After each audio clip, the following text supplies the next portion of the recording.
આજે આપણે અંગ્રેજીમાં થતી કેટલીક સામાન્ય ભૂલો પર એક નજર નાખીશું.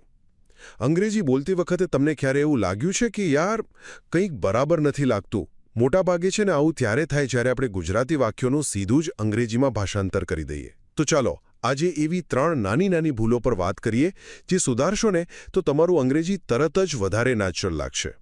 તો પહેલી વાત છે ક્રિયાપદની સાચી પસંદગી. જો આપણે કહીએ છીએ હી ગેવ અ સ્પીચ, બરાબર?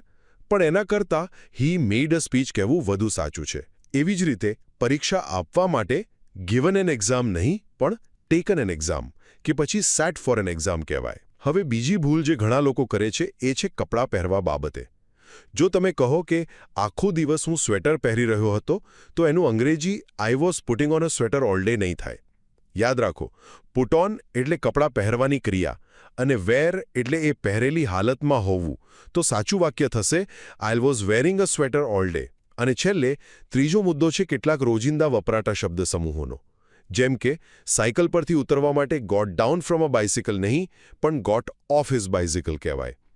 એ જ રીતે બૂટ કાઢવા માટે ટુક આઉટ હિઝ શૂઝ એ ખોટું છે. સાચો પ્રયોગ છે ટુક ઓફ હિઝ શૂઝ.